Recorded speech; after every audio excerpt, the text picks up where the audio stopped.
Voilà, que la paix et que la grâce de notre Seigneur et Sauveur Jésus-Christ vous soient tous accordés dans vos maisons. Nous revenons encore sur notre message sur le leadership concis, précis, clair et exemplaire. Ici, à l'image de Paul. Paul, c'est un vrai leader. Et nous voulons lire quelques passages, voir quelles sont les instructions qu'il donne à son enfant dans la foi, Timothée. 2 Timothée au chapitre 3. C'est du premier verset jusqu'au 11e. Mais rapidement, je prends d'abord le verset 10. Écoutez ce que Paul dit à Timothée.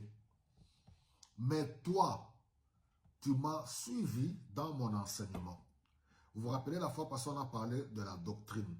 On peut beau parler de Jésus-Christ, on peut prêcher au nom de Jésus-Christ, mais transmettre de faux enseignements à cause d'une mauvaise doctrine. Parce que nous avons dit que la doctrine, ce sont toutes ces vérités basées sur les Saintes Écritures. Tous ces enseignements qui tirent leur source dans les Saintes Écritures. Et il faut les transmettre convenablement selon l'inspiration du Saint-Esprit.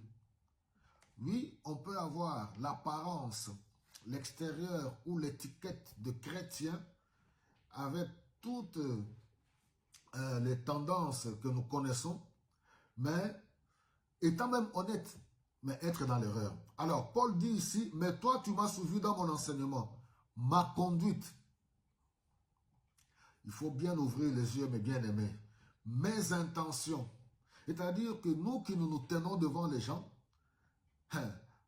nous pouvons les influencer en bien ou en mal. Ceux qui nous observent, s'ils ont les discernements, ils vont voir, ils vont écouter les hommes. Mais au fait, aujourd'hui, comme nous avons un peuple, le peuple a toujours été faible. Le peuple a toujours été ignorant. Le peuple a toujours été manipulé. Et nous sommes dans ce siècle. Parce que le contexte ici dit dans les derniers jours.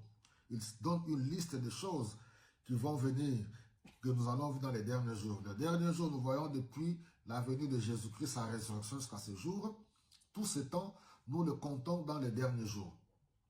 Alors, je continue, il dit, tu as suivi ma conduite, mes intentions, ma foi, ma patience, mon amour, ma fermeté.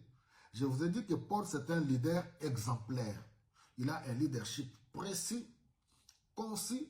Ce n'est pas un leadership de bricolage, un leadership tohu-bohu, un leadership de fanfaron, un leadership d'un escroc, un leadership de manipulateur.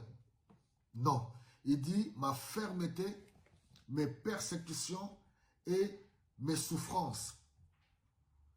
Tu sais tout ce qui m'est arrivé à Antioche, à Iconium, à Lystre, et quelle persécution j'ai subi. Cependant, le Seigneur m'a délivré de toutes. Le malheur atteint souvent les justes, mais le Seigneur l'en délivre toujours. Paul témoigne que, en dépit de toutes les persécutions que j'ai connues, je suis resté ferme dans la foi. Je ne suis pas entré dans la compromission. Je ne suis pas allé manger l'argent de X ou Y. Et Dieu m'en a délivré, sans exception.